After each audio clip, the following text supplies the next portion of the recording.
What's going on, guys? Kenny here again, and today I've got another heat treat testing episode for you guys. This will be episode number 4. I do have 3 different knives that were tested in this batch. First things first, we'll have the Benchmade Nakamura. This is the 484-1601, I believe. This is the Knife Center exclusive with diamond wood scales or whatever they call it. And then M390 steel from Bowler. Won't be able to focus on that, I'm sure.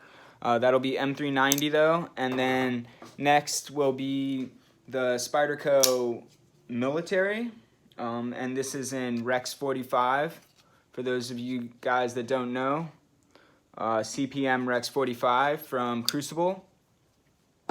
And then last but not least, the Ferrum Forge Fortis 2.0 with S35 VN from Crucible as well, Crucible Metallurgy. And this is the we manufactured Fortis 2.0, designed by Ferrum Forge. So we're going to go right into it, guys. I got a lot to talk about today, so I'm going to flip you guys around and we'll look at what we found. Alright, guys, so first things first, we have the Nakamura. And I'm going to go ahead and talk about this guy as far as numbers go on what we found in the elemental chart. Go ahead and bring this up. I am on my knife apps chart, but I also went ahead and checked out they say on their website. So what you'll see here is our elements here. Be hard for you guys to see on there, but it says 1.9 carbon, which is not something we can read on the PMI gun.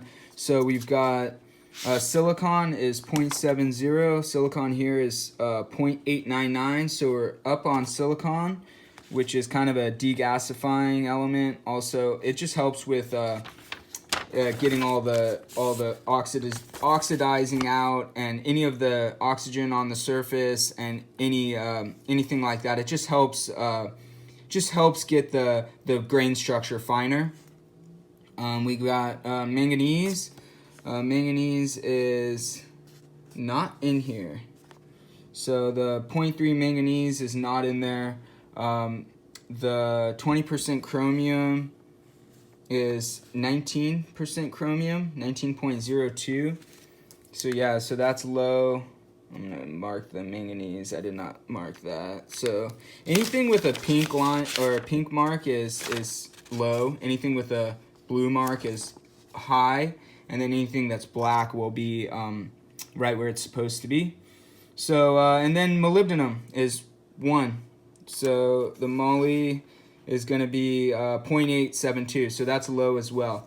So we're a little low on what they say it should be in there, but that's only those. And let's see, we got vanadium's at 4. Vanadium on here is at 3.991, so just low. And then wolfram, which is tungsten, is at 0.6. And then here we've got 0.455. So yeah, it's pretty low on some of these elements, which is a little strange. I thought that was a little strange how low it is, because usually it's relatively close, but some of these are pretty low. And then on top of that, we've got a lot of aluminum, guys. That's, almost 6% aluminum in there, which not necessarily supposed to be in there. So that was a little strange to me.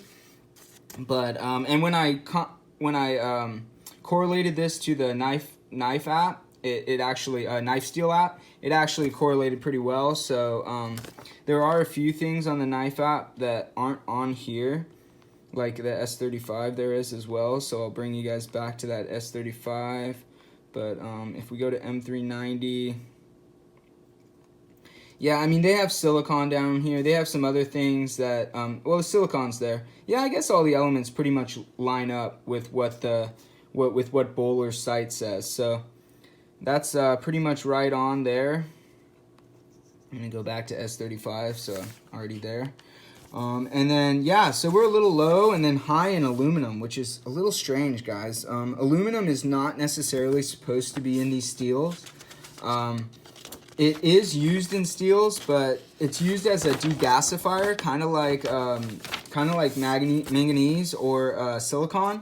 It's used as a degasifier and deoxidizer that helps with the annealing process and tempering process to get the grain structure finer.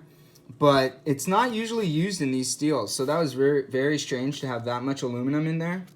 Kind of weird. But in saying that, we'll go ahead and, yeah, the elements line up that this is M390. It doesn't actually tell you that because they don't have M390 in their system. It's not a steel they deal with on a regular basis. So that's why that's not there.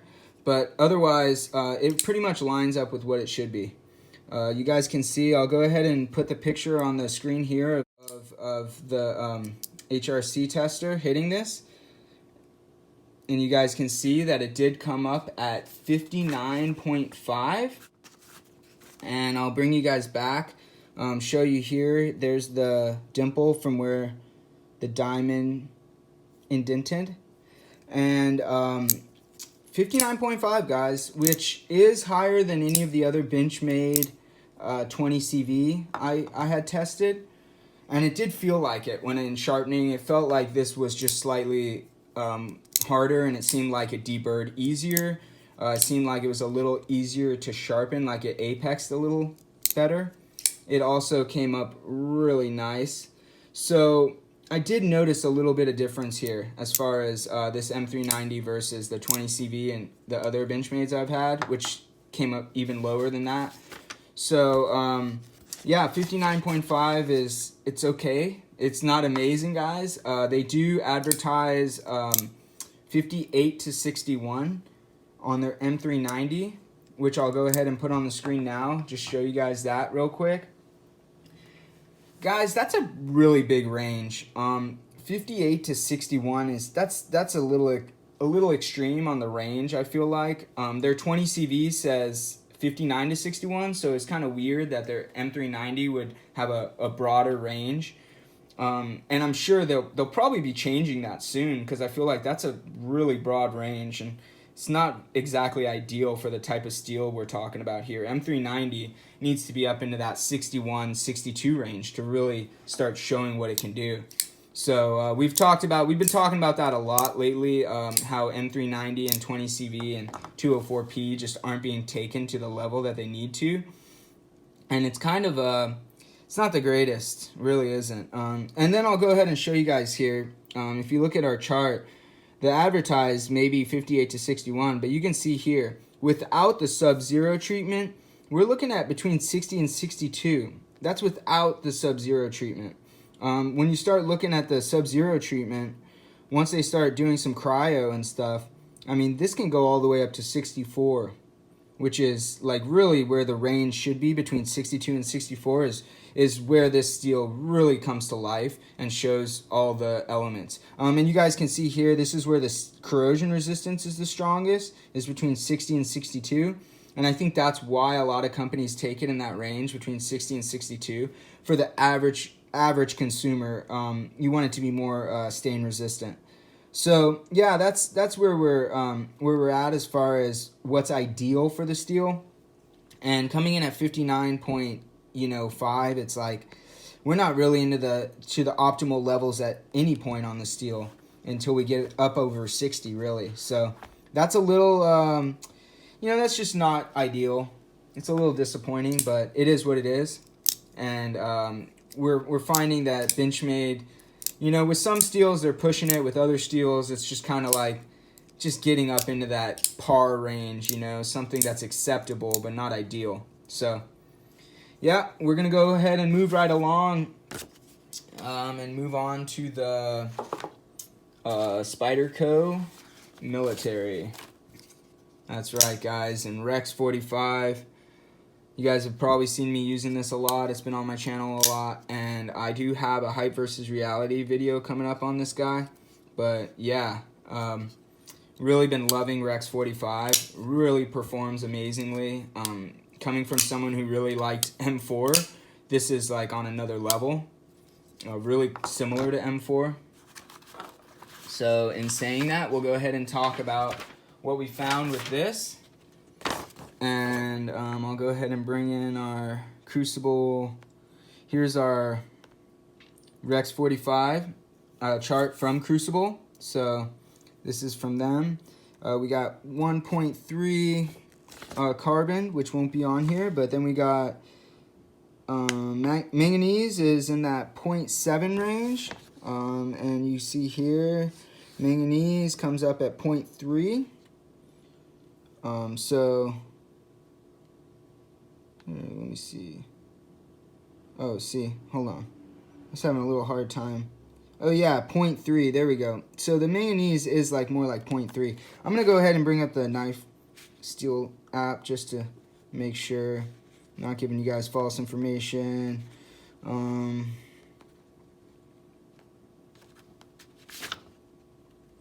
So yeah, manganese, yeah, at 0.3. So that was just, it was hard to read where that was. So 0.3 manganese, let's go ahead and go back to our Crucible. 0.5 silicon, which were, where's our silicon? Yeah, we don't really have silicon, so that's one thing that's missing here that I don't see on this reading. So we're missing some silicon in the mix, which would be 0.5. Chromium's at 4.05%. Chromium here is at 4.062, so that's right on, just a little above. Vanadium's at 3.05. Vanadium on here is at 3.164, which is a little high. Tungsten or wolfram's at 6.25. Wolfram's at 6.156, so that's a little low, nothing to be worried about. Molybdenum, moly's at 5%, which if you look up here, it's at 0.331. Or I'm sorry, that was manganese. I'm sorry, guys. Yeah, moly's at 5.171, which is a little above, you know. It's a tenth of above what it was supposed to be, tenth of a percentage. So that's nice. Actually, almost two tenths above. But now we have, let's see, cobalt's at 8%. I think the cobalt's in here a little low. Yeah, 7.8. So that's really close. And then sulfur, which is kind of, you can consider kind of a, I mean, it's an extra thing in there. Sulfur. So we have, there's some sulfur in there, which is not ideal in steel, but it can be used to help with the annealing process and stuff. So there's no sulfur, which is fine. We don't really need it. And then we'll go ahead, since everything seems to be lining up, we're pretty much where we want to be as far as elements in the steel. I'll go ahead and talk about what the PMI gun, or I mean, I'm sorry, not the PMI gun, what the HRc testing showed. And you guys can see here, this was tested twice. You got one up here and one down here. And I'll go ahead and show the picture of this being tested. And you guys will see the first one came up with 66.4 HRc, guys. That is right. That's pretty awesome. And just to be sure, Kurt wanted to hit it again. And the consistency of the machine, guys, you can see right here. Second testing, 66.3, guys. So we're within a tenth of a HRc point here. That's an awesome thing to see. Not only are we seeing the consistency of the HRc machine that Kurt is using, but you're also seeing the consistency of the steel and seeing that it's at an HRc that's ideal for the steel that we're using here. With Rex 45, if we look here on their charts and everything, we're looking at an optimal hardness for maximum toughness and effective stress relieving. So this is its optimal HRc. And we're looking at between 63.5, 63.5 all the way up to 67. excuse me guys, 67.5 in some cases here. And that is excellent, guys. Oh my gosh. And this is the difference between Rex 45 and M4. M4 is, it's pretty much Rex 45 without cobalt. A little more vanadium, but, you know, a lot more cobalt in Rex 45. And that's what allows this steel to really get up into that high HRC, which takes something like M4, which can be at like 62 to 64 HRC. And you can take it now even to a higher level, which makes it even that much more, I mean, it may not be as pliable, guys. We're talking about something that, we're talking about edge stability here, not toughness in the sense of like, I want to, you know, pry with my knife. But we're looking at a much, much more stable steel at 66 to 67 HRC. I believe that the other Rex 45 that Kurt tested was Steve's, and it came in at 67. So we're looking at within a point within these two knives that we tested, and not only within a point, but up in that 66 to 67 range, which is just excellent to see, guys. That is really nice to see some steel being pushed to where it can be pushed, you know? That's just, it's awesome to see. So Spyderco has really been doing well with their heat treat numbers, at least. Although, guys, I must say that the HRC number is only a part of the story. And this is something I've told you guys in the past, but I want to reiterate. It's only a number, guys. And just because we've got a higher HRC number doesn't mean that the steel is going to perform better necessarily. How that HRC number is not quite as important as the tempering process and all that. HRC is just a number. Obviously, that's very important, especially when they're advertising something. But it's also important in the tempering and annealing process that everything's done correctly, because the grain structure is the most important thing. So in that annealing and tempering, it's changing all the austenite over to martenite. And when that's occurring, we have to make sure that it's done properly, or there will be weak points in the steel matrix. So that's why we talk about about grain structure and how important that grain structure is. It's just as important as the HRC number, guys. So, and we'll get more into that in a second here. I'm going to move along. We see that this is really nicely done by Spyderco. So really impressive on the HRC number on that. And as far as the grain structure is concerned with this, I have found that they did an excellent job. You guys will see in my hype versus reality, I have pushed this thing to a whole nother level, and it performed amazing. So really, really blown away by Rex 45, and I absolutely love this steel. It sharpens amazingly, and it's just tough as nails, and it's also the edge retention is outstanding. So excellent, guys. Moving right along, we are going to go, last but not least, we're going to be talking about this guy. That's right. This is the Ferrum Forge Fortis 2.0, manufactured by We. And let's go ahead and talk about that guy. This is actually the PMI gun shooting the titanium. And everything lines up excellently with titanium, although we don't have a match here only because of the coating, guys. So this coating did, Kurt said that the PMI gun kept going in and out of matching this with titanium. So that's something to note, but I think the coating is definitely gonna, it's gonna not help the PMI gun read it. So, and that's why we're seeing a lot of like silicone in there and stuff. So yeah, the coating's gonna definitely hinder the PMI gun from getting a true reading. But it did come up titanium, so we all know that this is titanium that it's using, which is good. I would expect that from We. And moving on to the steel, we're talking about S35 VN here. And as far as in the future, guys, Ferrum Forge has moved on to M390 in the newer Pro Series models. So they went away from S35, and they've now, like I said, they've moved on to Bowler M390 in the Archbishop. And this is a first production run, guys, as you guys have seen in my reviews of this knife. So in saying that, we're going to go ahead and look at what crucible calls for their S35. We're looking at 1.4% carbon, which isn't in there. 14% chromium, which we're at 13.949, really close. 3% vanadium, little above on vanadium there. 0.2, almost 0.3 of a percentage. Then molybdenum is at 2%.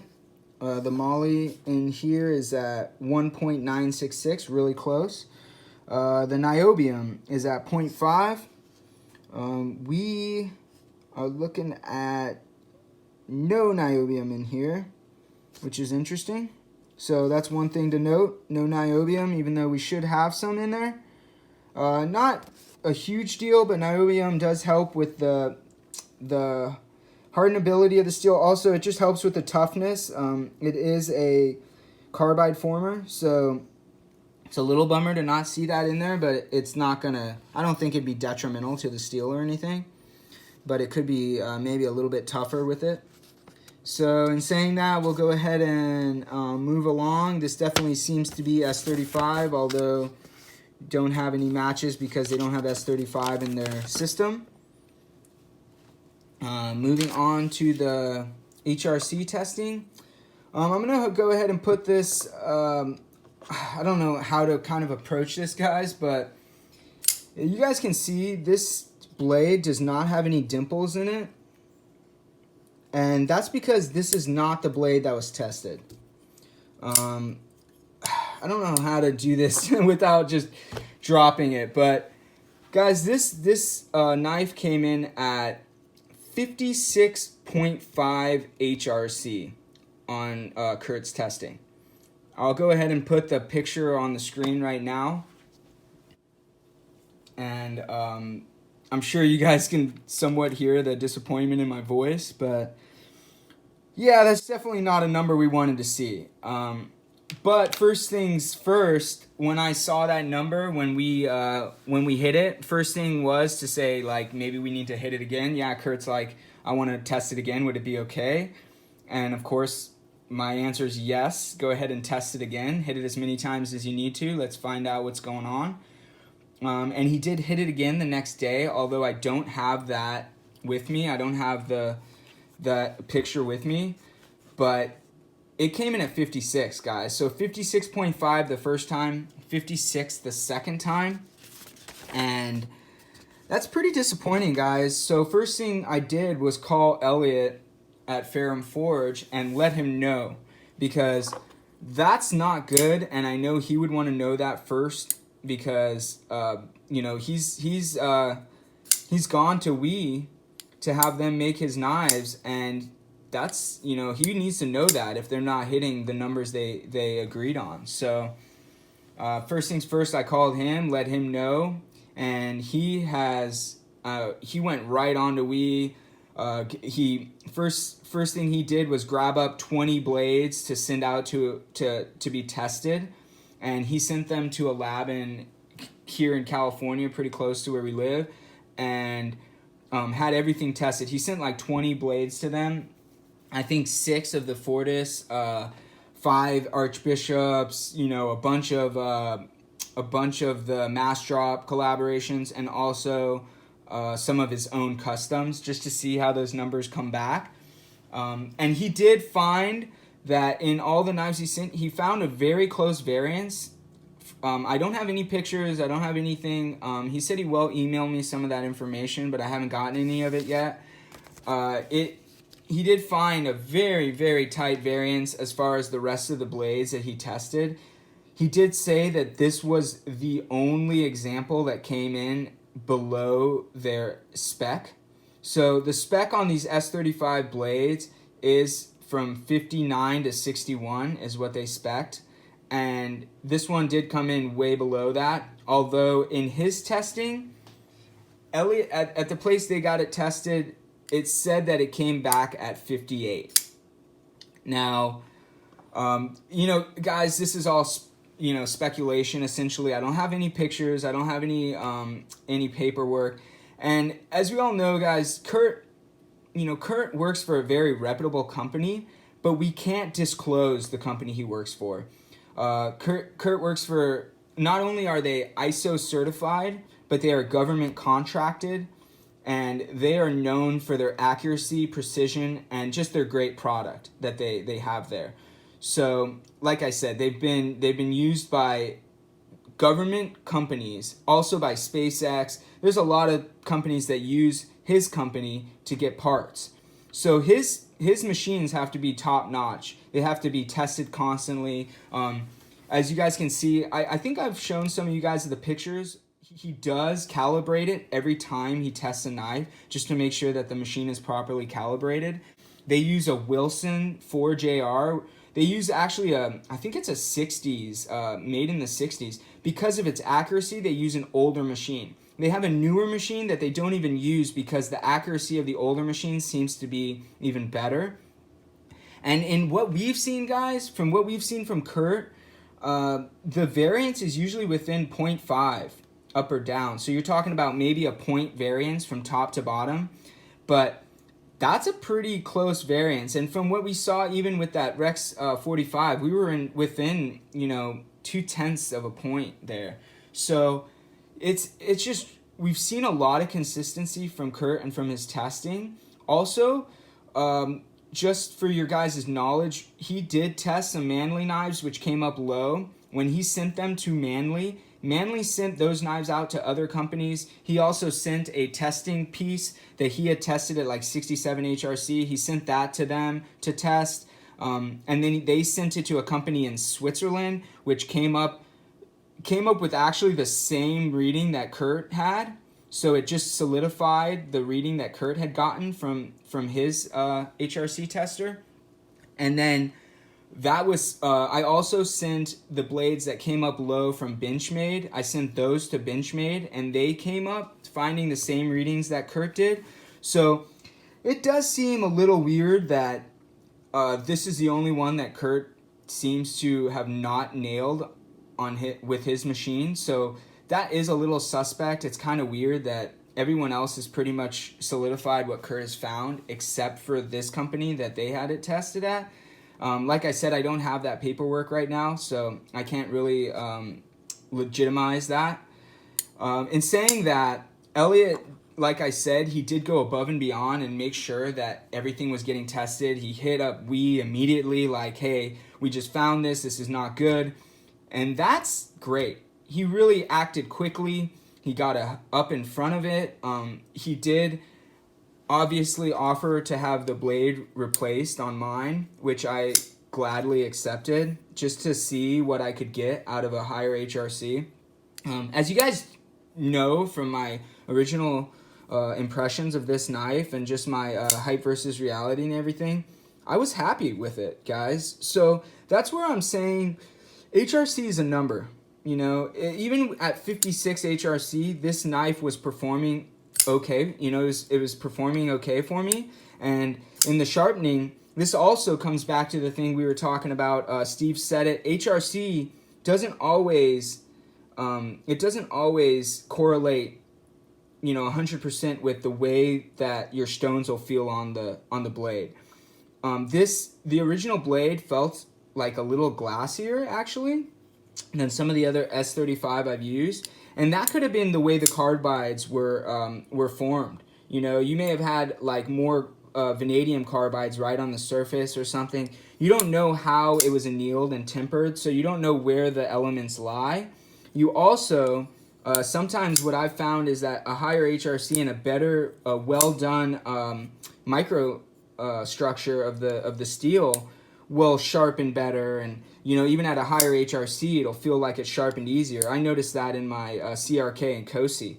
That S35 is definitely harder, and it felt like it took a way keener edge, but it felt easier to sharpen in a sense than other S35s I've used. So microstructure and all that are very important, guys, just as important as that HRC number. And I did notice even at 56 it seemed to perform okay, so that means that the structure must have been well done just at a low HRC. So that's why we're saying that HRC isn't the end-all be-all. And then the other side of that, guys, is that it's all about your use. it's probably fully capable and something that would be perfectly fine for 90% of users, you know? It's just that 10% guys like me that are kind of like looking for the top of the line. We want to kind of push the steels. We want to see what steels at a higher HRC can do. It's just, I'm a bit of a steel snob at this point, but that's the only reason that it even matters to someone like me, you know? Now, as far as for most people, I feel like as long as your knife works for you and you love it, it doesn't matter what that number comes up at. So don't let this make you think that, for one, that yours is at the same as what mine was, because there's a high possibility and a high probability that yours is not as low as mine was. And even if it is, if it's performing great for you, then don't even worry about it, guys. It's not something you need to worry about. And in saying that, I did go ahead and have him switch the blade out just because I want to see the difference. And this blade was found to be at 61 HRC. So I am going to get to see what this steel is capable of at that high of an HRC. And if you guys can't see this was sharpened by Elliot, but see how thin that bevel is? This is so thin behind the edge, guys. This one is even thinner than the first one I got. I mean, extremely thin.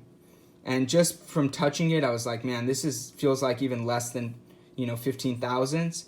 When I grabbed a caliper and put it on it this morning, we're looking at, I think, 9 thousandths right here. I mean, that's impressive, guys. For, I think it's 0.15 stock thickness. That's impressive. I mean, I don't know. Super impressed by this blade, and I'm really eager to see how the steel performs at 61 HRC. I don't see a divot on this knife, so I don't know if they tested it up in the pivot. Although this knife will be going to Kurt, guys. Yeah, of course. I want to go ahead and let him test the blade and make sure it's at that 61. But yeah, really stoked with that new blade in this, guys, and I was really happy to get that knife back. I missed it more than I thought I did. As soon as it came back, I was like, oh, I missed this thing so much. So really happy to get that back in hand. Yeah, and as far as the whole testing goes, guys, and I know that some people are going to be freaking out right now. I'm going to go ahead and flip the camera around and talk about the end of this. This one's going to be long, but I'll go ahead and talk about this. Alright, guys, so in conclusion, in wrapping this up, we got a good number from Benchmade and Spyderco on this one.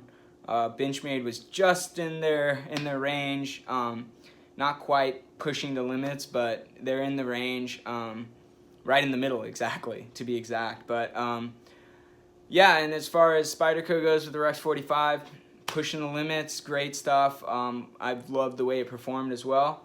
With the Ferrum Forge, guys, yeah, I hope you guys don't take this the wrong way and everyone go and try and sell their Fortis 2.0 just because of this number I found. It's still a great knife, guys, and in all honesty, Elliot gave me the choice of switching the blade out or just, keeping the blade that it came with, and I would have been okay either way. I told him if it's easy to go ahead and switch them out and you have another one right there that's within spec, then I'd love to have that. If not, I was okay with just getting my original blade back. This is a first production blade, even though it was not the original one. It was a first production, so that kind of is nice, it lines up with what I got originally. In saying that, I would have taken the old one back. And that just goes to show that, HRC number is not the end-all be-all, like he says, but it's important. It's very important, guys, and we definitely want to utilize as high as we can, and we want to see the steel perform. But for most people in their everyday life, it's not gonna make or break the knife for you, and most people will just pull this out, do 2 cuts, and put it back in their pocket, or maybe take it out and play with it, put it back in their pocket, and not even use it. So for most people, this is going to be just fine, even if it did come up low. In saying that, obviously I'm more of a steel snob and someone that's really trying to get a steel and see what it can do at its utilized HRc and grain structure and all that. So I was really excited to get back the 61 and see how that performed in comparison to the 56. And having this one be so thin behind the edge, that was a whole nother element of, I was really excited to try this one now. It feels like it's going to be a slicing beast, which the other one already was. So I was really impressed by that.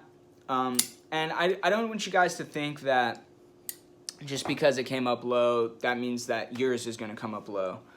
In saying, I know that the variance between Kurt's testing and Elliott's, whatever company Elliott took it to, I could disclose that if you guys want to know. It did go to a reputable company, which Elliott told me about.